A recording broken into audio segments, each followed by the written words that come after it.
Hello சாம்ஸ். உலகத்துல solve செய்யப்படாத கேசஸ் எக்கச்சக்கமா இருக்கு. அதாவது எப்படின்னா, ஏதோ ஒன்று நடந்திருக்கியா, ஆனா அது ஏன் நடந்தது, எதுக்காக நடந்தது, யார் நடத்தி வச்சாங்கன்னு எந்த விதமான தெளிவான எக்ஸ்பிளனேஷன்ஸும் இருக்காது. ஸோ கடைசி வரைக்கும் அந்த கேஸை பத்தின எந்த பதிலுமே கிடைக்காம அதை அன்சால்வ்டு கேஸ்ல வச்சிடுவாங்க. பட் இப்படி அன்சால்வ்டு கேசஸ் இருக்குன்னு சொல்றதுல அவ்வளவு பெரிய இம்பாக்ட் எல்லாம் கிடைக்காது சகோ. ஆமா, எத்தனையோ கேசஸை பார்த்தாச்சு, அதுல இதுவும் ஒன்றும் அப்படின்னு தான் நினைப்போம். ஆனா அந்த கேஸ் சால்வ் செய்யப்படாததுக்கு காரணம் சில அமானுஷ எஃபெக்ட்னு சொல்லும்போது நமக்கு கூஸ்பம்ஸ் ஒன்று வரும் பாருங்க. இந்த பேரநார்மல் ஆக்டிவிட்டி கலந்த கதையை கேட்கும்போது நமக்கு இன்ட்ரெஸ்ட் ஜாஸ்தி ஆயிடும். ஏன்னா இந்த புகையா கிளம்புறதுல எஃபெக்ட் ஜாஸ்தி. சின்ன வயசுலலாம் நாம விளையாடிக்கிட்டே ரோடுக்கு போயிடக்கூடாதுன்றதுக்காக நம்ம தாத்தா பாட்டி எல்லாம் நமக்கு சில பேய் கதைகளை சொல்லியிருப்பாங்க. அதுல அதிகம் சொல்லப்பட்ட கதை என்னன்னா, அந்த மரத்தாண்ட பேய் இருக்கு, அங்க ஆவியெல்லாம் சுத்திக்கிட்டு இருக்கு, நீ அங்க போனா அந்த ஆவி வந்து உன்னை டபால் குடிச்சுக்கும் அப்படின்னு சொல்லிட்டு டிசைனா கிளப்பி விட்டு இருப்பாங்க. அது மட்டும் இல்லாம கிராமத்துல கூட பழங்காலத்து ஆட்கள் இப்படி சொல்லுவாங்க. எதுக்காகடா இப்படி சொன்னாங்க? மேபி 10-15 மரத்துல ஒண்ணு மட்டும் அவங்க சொன்னது போல இருக்குமோ. இதோட ஆக்சுவல் ரீசன் என்னன்னு தெரியாது. பட் இப்படி அந்த மரத்தாண்ட பேய் இருக்கு, அதை சுத்தி ஆவி இருக்கு, அங்க போனா நீ அவள்தான் சொல்லிட்டு காலங்காலமா சொல்லிக்கிட்டு தான் வந்திருக்காங்க. என்னடா இது, மரத்துல அப்படி என்ன இருக்கு? அப்படிப்பட்ட மரம் உண்மையிலேயே எங்கேயாவது இருக்கான்னு நான் தேடிக்கிட்டு இருக்கும்போது என் கண்ணுல பட்ட மரத்தோட கான்செப்ட் தான் இந்த devil tree of New Jersey. So அந்த மரத்தை சுத்தி என்ன நடக்குது, அது நடக்கிறதுக்கான காரணம் என்னன்றதுக்கான டீடைல்ஸ் இந்த வீடியோல டீகோட் பண்ணிடலாம். அதுக்கு முன்னாடி நீங்க நம்ம சேனலை சப்ஸ்கிரைப் பண்ணலாம். உங்க போனை ஃபுல் ஸ்கிரீனுக்கு மாத்தி ஸ்கிரீனை டச் பண்ணி மேலே ஸ்வைப் பண்ணி ரைட்ல இருக்கும் சப்ஸ்கிரைப் பட்டனை தட்டி விட்டுடுங்க.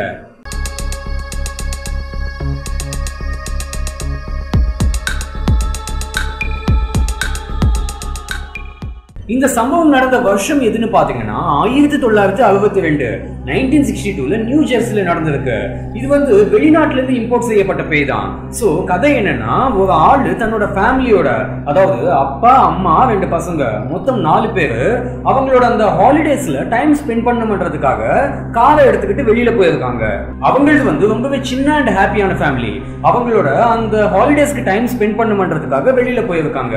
லைக் இந்த பிளாக் படத்துல ஜீவாவும் பிரியா பவானியும் புது அபார்ட்மெண்ட்டுக்கு லீவ் போட்டுட்டு புது அபார்ட்மெண்ட்டுக்கு போவாங்க இல்லையா, அதே போல இவங்களும் வெளியில போயிருக்காங்க. ஆனா அவங்க வந்து சும்மா இந்த ஷாப்பிங், சினிமா, மால்னு போயிட்டு வந்திருந்தா எந்த பிரச்சனையுமே இருந்திருக்காது. பட் அவங்களுக்கு வந்து அந்த நாள் கொஞ்சம் அட்வென்ச்சரா இருக்கணும்ன்றதுக்காக வண்டியை ஸ்ட்ரெயிட்டா ஏதோ ஒரு காட்டுக்குள்ள விட்டு இருக்காங்க. சோ அந்த 4 பேரும் கார்ல போய்கிட்டு இருக்காங்க. அப்படியே காட்டுக்குள்ளேயும் போயிட்டாங்க.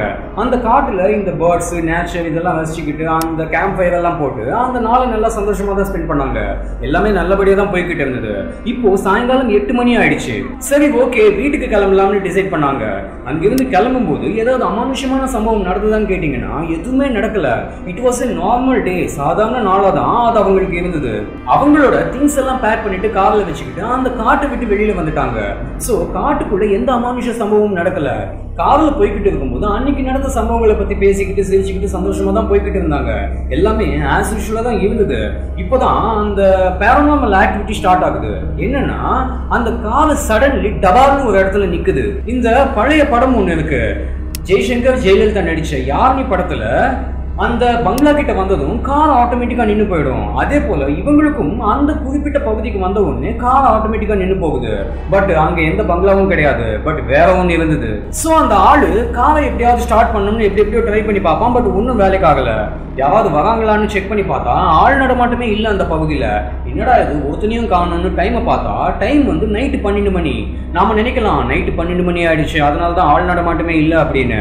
இன்ஃபேக்ட் அவங்களும் அப்படிதான் நினைச்சாங்க. பட் மேட்டர் அது கிடையாது. சோ அந்த ஆளுக்கு அப்படிப்பட்ட லோன்லியான இடத்துல என்ன பண்ணணும்னே தெரியல. வைஃபும் பசங்களும் கார்ல உட்காந்துக்கிட்டு இருக்காங்க.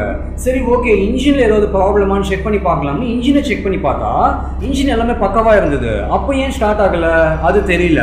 சரி, ஓகே, காரை தள்ளி பார்க்கலாம்னு சொல்லிட்டு வைஃபும் பசங்களும் காரை தள்ளினாங்க. ஆனாலும் ஸ்டார்ட் ஆகல. அவங்களுக்கு வேற எந்த ஆப்ஷனுமே இல்லை. அந்த பக்கம் யாரும் கூட வரல.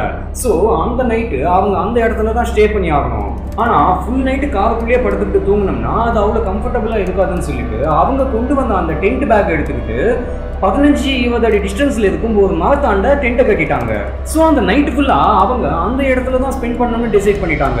பட் இங்க மேட்டர் என்னன்னா, இவ்வளோ நேரத்துக்கும் அங்க எந்த விதமான அமானுஷ சம்பவங்களும் துளி அளவு கூட நடக்கவே இல்லை. எல்லாமே பெர்ஃபெக்டா இருந்தது. ஸோ அவங்க படுத்து தூங்கிட்டாங்க. இப்போதான் அந்த பேய் எஃபெக்ட் எல்லாம் ஸ்டார்ட் ஆகுது. எல்லாரும் தூங்கிக்கிட்டு இருக்கும்போது அந்த ஆளு சடனா எழுந்திருச்சு அந்த மரத்துல தூக்கு போட்டுக்க ட்ரை பண்ணிருக்கான். பட் இந்த பொண்ணு எழுந்திருச்சு அவளோட ஹஸ்பண்ட் கிட்ட போயிட்டு என்னங்க என்ன பண்ணிக்கிட்டு இருக்கேன்னு கேட்டுக்கிட்டு அவன் கிட்ட போய் பார்த்தா அந்த ஆளோட ஃபேஸ் ஒரு மாதிரி ஏதோ பேய் பிடிச்சது போல ஒரு டைப்பா இருக்கான் அந்த ஆளு. இந்த பொண்ணுக்கு கன்ஃபார்ம் ஆயிடுச்சு ஏதோ நடந்திருக்கு. முதல்ல பசங்களை காப்பாற்றணும்னு சொல்லிட்டு தன்னோட பசங்களை கூட்டிட்டு அங்கிருந்து எஸ்கேப் ஆக ட்ரை பண்ணிருக்கா. மூவி பேஸ்டா சொல்லணும்னா அரண்மனை 4ல தமன்னா அப்படிதான் பண்ணிருப்பாங்க. பட் அந்த இடத்த சுத்தி பயங்கரமா காத்தடிச்சதால அந்த பொண்ணால தன்னோட பசங்களை கூட்டிட்டு எங்கேயுமே போக முடியல. அண்ட் ஃபைனலி அந்த ஆளே இந்த 3 பேரையும் கொண்டுட்டு அவனும் தூக்கு போட்டு செத்து போயிடுவான். சோ அந்த நைட்டு அந்த ஃபேமிலி மொத்தமும் அந்த பகுதியில செத்து போயிடுவாங்க. 12 மணி ஆயிட்டதால அந்த பக்கமா ஆள் நடமாட்டமே இல்லைன்னு அவங்க நினைச்சாங்கன்னு சொன்னேன் இல்லையா. ஆக்சுவலி அது கிடையாது. மேட்டர் என்னன்னா, அந்த ஏரியா மக்கள் அந்த காட்டுப்பாதை வழியா போகவே மாட்டாங்களாம். அதனாலதான் அங்க ஆள் நடமாட்டமே கிடையாது. பட் இவங்க வீட்டுக்கு சீக்கிரம் போகணும்ன்றதுக்காக அந்த பாதையை சூஸ் பண்ணாங்க. அண்ட் ஃபைனலி எல்லாமே முடிஞ்சு போச்சு. சோ அந்த பக்கமா யாருமே போக மாட்டாங்கன்றதால கிட்டத்தட்ட 4-5 நாட்களுக்கு அந்த இடத்துல அந்த பகுதியில இப்படி ஒரு சம்பவம் நடந்திருக்குன்னு யாருக்குமே தெரியாது. 5 நாட்கள் கழிச்சு என்ன ஆகுது, 2 கிலோமீட்டர் டிஸ்டன்ஸ்ல இருக்கும் பெர்னார்ட்ஸ் கிராமத்தை சேர்ந்து ஆடு மேய்க்கிற பையன் ஒருத்தன் தன்னோட ஆடுகளை மேய்க்க விட்டுருக்கான். அதுல சில ஆடுகள், இந்த ஆடுகள் வந்து அதோட இஷ்டத்துக்கு எங்கெங்கயோ போயிடும் இல்லையா, அப்படி ஆடுகள் எங்கெங்கயோ போயிருக்கு. அதுல சில ஆடுகள் இந்த சம்பவம் நடந்த இடத்துக்கு வந்துடுச்சு. அந்த ஆடுகளை கூட்டிட்டு போக இந்த பையன், ஆடு மேய்க்கிற பையன் வந்திருக்கான். அப்பதான் அங்க இந்த டெட் பாடிஸ் எல்லாம் பார்த்துருக்கான். அலறி அடிச்சு ஓடி வந்து அந்த கிராமத்து மக்கள் கிட்ட அவன் பார்த்த அந்த விஷயங்களை சொல்லியிருக்கான். இந்த மாதிரி பர்டிகுலர் இடத்துல 4 பேர் செத்து போயிருக்காங்க அப்படின்லாம் சொன்ன உடனே அந்த கிராமத்து மக்கள்ல சில பேர் அவன் சொன்ன அந்த இடத்துக்கு போய் நேரில் போய் பார்த்துருக்காங்க. அப்பதான் அந்த பையன் சொன்னது உண்மைன்னு அவங்களுக்கு கன்ஃபார்ம் ஆச்சு. அதுக்கப்புறம் போலீஸ்க்கு தகவல் சொன்னாங்க. போலீஸ் வந்து செக் பண்ணி என்கொயரி பண்ணி எல்லாம் பார்த்தப்போ அங்க அவங்களுக்கு எந்த விதமான க்ளூஸும் எவிடன்ஸும் கிடைக்கவே இல்லை. சப்போஸ் எவனாவது கொலை பண்ணியிருந்தானா ஏதாவது தடயம் ஏதாவது கிடைச்சிருக்கும் இல்லையா, அப்படி எதுவுமே அவங்களுக்கு அங்க கிடைக்கல. ஸோ போலீஸ் வந்து அந்த ஃபேமிலி யாரு எங்கிருந்து வந்தாங்கன்னு விசாரிச்சு பார்த்தப்போ சந்தேகப்படுற அளவுக்கு எதுவுமே கிடைக்கல. நார்மலான ஹாப்பியான ஃபேமிலி சந்தோஷமா தான் வாழ்ந்துகிட்டு இருந்தாங்கன்னு எல்லாமே பாசிட்டிவான டீடைல்ஸ் தான் கிடைச்சது. ஆனா எப்படி இறந்து போனாங்கன்னு தெரியல. அதுக்கடுத்து அந்த சம்பவம் எல்லாம் நடந்து முடிஞ்சு சில நாட்கள் ஆயிடுச்சு. அந்த சம்பவத்தை பத்தி மறந்து கூட போயிட்டாங்க. அதுக்கடுத்து பல நாட்கள் கழிச்சு அதே மரத்துல இன்னொருத்தன் தூக்கு போட்டுக்கிட்டான். அது கூட ஏன்னு யாருக்குமே விளங்கல. அந்த சம்பவம் கூட கடந்து போயிடுச்சு. அதுக்கப்புறம் அதே போல இன்சிடென்ட்ஸ் ரிப்பீட்டடா அந்த மரத்துக்கிட்ட நடந்துகிட்டே இருந்தது. அந்த கிராமத்து மக்களுக்கு எப்படி இப்படி எல்லாம் நடக்குதுன்னு ஒரே கன்ஃபியூஷன்.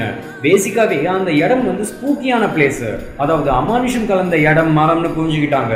சோ அதை எப்படியாவது தடுக்கணும்னு யோசிச்சு அந்த இடத்துக்கு அந்த மரத்துக்கிட்ட யாரும் போகாதீங்கன்னு சொல்லிட்டு காஷன் போர்டெல்லாம் வச்சாங்க. அந்த போர்டு வச்ச பிறகு அந்த காட்டுப்பாதை வழியா கூட யாருமே போக மாட்டாங்களாம். பட் இப்படி எல்லாம் ஒண்ணு நடக்குதுன்னு தெரியாத ஒரு ஆளு பை மிஸ்டேக்கா அங்க போயிருக்கான். அவனும் காலி ஆயிட்டான். சோ சிங்கிளா போனாலும் காலி ஆயிடுறாங்க, ஃபேமிலியா போனாலும் காலி ஆயிடுறாங்க. அந்த கிராமத்து மக்களுக்கு ஏகப்பட்ட கன்ஃபியூஷன். எதனால அந்த பர்டிகுலர் பகுதியில இப்படி எல்லாம் நடக்குது, அப்படி அவ்வளவு அமானுஷமான சம்பவம் அங்க என்ன நடக்குதுன்னு யோசிச்சு அந்த கிராமத்து மக்கள் எல்லாம் சேர்ந்து சில பேரை அந்த மரத்துக்கிட்ட இருந்து ஒழிஞ்சின்னு பார்க்க சொல்லி அனுப்புவாங்க. சோ சில ஆட்கள், அந்த கிராமத்தை சேர்ந்த சில ஆட்கள் அந்த மரத்துல இருந்து 30-40 அடி டிஸ்டன்ஸ்ல இருந்து ஒழிஞ்சுக்கிட்டு அந்த மரத்தாண்ட என்ன நடக்குதுன்னு வாட்ச் பண்ணுவாங்க. அந்த டைம்ல வெப்பம் கொஞ்சம் ஜாஸ்தியா இருந்துதான். பட் சடனா கிளைமேட் எல்லாம் சேஞ்ச் ஆகுது, காத்தெல்லாம் பலமா அடிக்குது. அண்ட் அது மட்டும் இல்லாம அந்த மரத்தோட கிளைகள் கொஞ்சம் வித்தியாசமா தெரிஞ்சுதான். அண்ட் அந்த அமானுஷமான சத்தங்கள் யாரோ கத்துறது போலதான் சத்தம் கேட்டுச்சான். அங்க போனவங்க பயந்து போய் ஓடி வந்து கிராமத்து மக்கள் கிட்ட அவங்க பார்த்த விஷயங்கள் எல்லாம் சொல்லியிருக்காங்க. சோ அப்ப அவங்களுக்கு கன்ஃபார்ம் ஆயிடுச்சு இது ஏதோ ஆத்மாவோட வேலை, அந்த மரத்தாண்ட ஆவிகள் எல்லாம் சுத்திக்கிட்டு இருக்குன்னு சொல்லி ஒரு சர்ச் ஃபாதரை மீட் பண்ணி அங்க நடந்த விஷயங்கள் எல்லாம் சொல்லி எங்களை எப்படியாவது காப்பாத்துங்கன்னு சொல்லிட்டு அந்த சர்ச் ஃபாதர் கிட்ட கேட்டிருக்காங்க. அப்போ ஒரு நாள் அந்த சர்ச் ஃபாதர் அந்த மரத்துக்கிட்ட வந்து ஜெபம் எல்லாம் செஞ்சு அந்த மந்திரங்கள் எல்லாம் சொல்லிக்கிட்டு இருந்தாரு.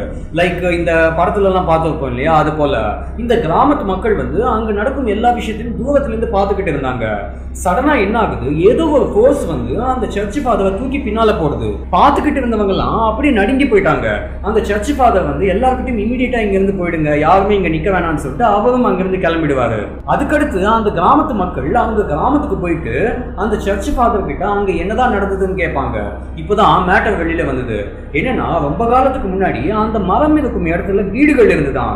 எக்கச்சக்கமான வீடுகள் எல்லாம் கிடையாது, ஓரளவுக்கு பார்க்க அளவுக்கு சில வீடுகள் இருந்துதான். அந்த மரத்துக்கு பக்கத்துலயும் வீடு இருந்துதான். அந்த சர்ச் ஃபாதர் வந்து அந்த மரத்துக்கு பக்கத்துல வீடு ஒண்ணு இருந்தது இல்லையா, அதுல ஹஸ்பண்ட் அண்ட் ஒய்ஃப் 2 பசங்க இருந்தாங்க இல்லையான்னு கேட்டதுக்கு இவங்க ஆமா ஒரு காலத்துல அங்க வீடுகள் இருந்தது, அந்த மரத்துக்கு பக்கத்துல இருந்த வீடு எரிஞ்சு போச்சு, அதுல இருந்தவங்க இறந்து போயிட்டாங்க, அதுக்கப்புறம் பக்கத்துல இருந்தவங்க எல்லாம் காலி பண்ணிட்டு போயிட்டாங்க, அந்த வீடுகளும் பாழடைஞ்சு போச்சு, இப்ப அங்க எதுவுமே இல்லைன்னு சொன்னாங்க.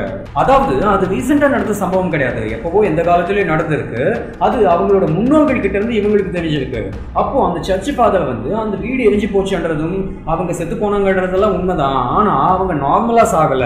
சில பேர் அவங்கள கொன்னுட்டு அந்த மரத்துக்கு கீழே புதைச்சிட்டாங்க, அவங்களோட ஆத்மா தான் இப்போ அந்த இடத்துல சுத்திக்கிட்டு இருக்கின்றது போல சில அர்பன் லெஜெண்ட் கதைகள் எல்லாம் சொல்லப்பட்டுக்கிட்டு இருக்கு. இந்த கதைக்கு நிறைய வெர்ஷன்ஸ் இருக்கு. ஒரு வெர்ஷன்ல என்ன சொல்லப்பட்டிருக்குன்னா, அந்த வீட்டுல இருந்த அந்த ஒய்ஃப் கிட்ட சில பேர் அத்துமீறி நடந்துக்கிட்டாங்களாம், அது வெளியில தெரியக்கூடாதுன்றதுக்காக கூட இப்படி எல்லாம் பண்ணிட்டாங்கன்றது போல அந்த வெர்ஷன்ல சொல்லப்பட்டிருக்கு. அது மட்டும் இல்லாம அந்த ஹஸ்பண்டோட ஆத்மா அந்த பக்கமா வரக்கூடிய எந்த பெண்ணையும் விட்டு வைக்காதான், அண்ட் ஒய்ஃபோட ஆத்மா அந்த பக்கமா வரக்கூடிய எந்த ஆணையும் விட்டு வைக்காதான், அண்ட் பசங்களோட ஆத்மா மற்ற பசங்களோட விளையாடுறதுக்காக அந்த பசங்களையும் கூட்டிட்டு போயிடுமா. இப்படி எல்லாம் ஒண்ணு நடந்ததுன்னு பழங்காலத்துல இருந்து செவிவழி செய்தியா அந்த அர்பன் லெஜெண்டா தான் இருக்கே தவிர இதெல்லாம் உண்மையிலேயே நடந்ததா இல்லையான்னு யாரும் போய் பார்க்கல. சோ அது உண்மையிலேயே அமானுஷம் தானா இல்ல அமானுஷம்ன்ற பேர்ல வேற ஏதாவது நடக்குதான்னு தெரியல. பட் அப்படி எந்த ரெக்கார்டுமே இல்ல. பேயை இப்படி எல்லாம் செய்து கூட வச்சுக்கலாம், ஆனா பேய்க்கு மூடு வருமா, அதாவது பல்லான எண்ணங்கள் வருமானு கேட்டீங்கன்னா பேயோட மைண்ட் இப்படி எல்லாம் யோசிக்குமா இல்லையான்னு எனக்கு தெரியாது சகோ. ஆனா பேய்க்கு பிசிக்கல் நீட்ஸ் இருக்கு. ஒரு பொண்ணு கிட்ட தப்பா பிஹேவ் பண்ணணும்னு சொல்லிட்டு சில படங்கள்ல காட்டியிருக்காங்க. லைக் 2003 ஹிந்தியில தபு நடிச்ச ஹவா படத்துல கண்ணுக்கு தெரியாத பேய் பிசிக்கலி ரொம்பவே தொல்லை பண்ணும். அந்த படத்துல லிமிட்டடா தான் இருக்கும், எல்லையை மீறி போகாது. ஆனா அந்த படம் அன்அபிஷியல் ரீமேக் ஆஃப் ஹாலிவுட் படம் தி என்டிட்டின்னு சொல்லப்படுது. 1982 வந்த தி என்டிட்டி படத்துல பேய் வந்து ஒரு பொண்ணை பிசிக்கலி பலவந்தப்படுத்திட்டது போல காட்டியிருக்காங்க. ரிப்பீட்டடா அந்த பொண்ணு வந்து பாதிக்கப்பட்டது போல காட்டியிருக்காங்க. ஹாலிவுட் பாலிவுட் எல்லாம் விடுங்க, சவுத் இந்தியன் மூவிஸ்க்கு வந்தோம்னா தெலுங்குல பூர்ணா நடிச்ச அவனுன்ற படத்துல இதே போல ஒரு பேய் வந்து ஒரு பொண்ணை பிசிக்கலி டிஸ்டர்ப் பண்றது போல டிஸ்பிளே பண்ணிருப்பாங்க. அந்த படம் தமிழ்ல கூட ஆமான்ற டைட்டில்ல டப்பாச்சு. பேய் உண்மையிலேயே இப்படி எல்லாம் பண்ணுமான்னு தெரியாது, ஆனா அது போல படங்கள் இருக்கு. And the devil tree of new ஜெர்சியோட அந்த அமானுஷ கான்செப்ட்லயும் இது போல கதைகள் மிக்ஸ் ஆகி இருக்கு. சோ பெர்னார்ட் ஸ்டோன்ல உள்ள அந்த மரம், அந்த மரத்துக்கு சம்பந்தப்பட்ட விஷயங்கள் இன்னைக்கு கூட உண்மைன்னு நம்பப்படுது. அதனால அந்த மரத்துக்கிட்ட யாருமே அவ்வளவு ஈஸியா போக மாட்டாங்களாம். நான் முதல்லயே சொன்ன மாதிரி அந்த கதைக்கு நிறைய வெர்ஷன்ஸ் இருக்கு. நான் சொன்ன ஆங்கிள் மட்டும் இல்லாம இன்னும் டிசைனா அந்த கதைகள் இருக்கு. பட் என்ன வித்தியாசமான கதைகள் இருந்தாலும் கான்செப்ட் ஒண்ணுதான், அது வந்து அமானுஷ மரம். சோ இதெல்லாம் தான் நியூ ஜெர்சியோட அந்த டெவில் ட்ரீக்கு சம்பந்தப்பட்ட அமானுஷ கதை என்னன்றதுக்கான டீடைல்ஸ். கண்டிப்பா உங்களுக்கு இன்ஃபர்மேட்டிவா இருக்கும்னு தோணுது. சோ சப்போர்ட் பண்ணுங்க, சப்ஸ்கிரைப் பண்ணுங்க, அப்படியே இந்த வீடியோ ஷேர் பண்ணுங்க. மீண்டும் அடுத்த வித்தியாசமான வீடியோல சந்திக்கலாம். until then bye.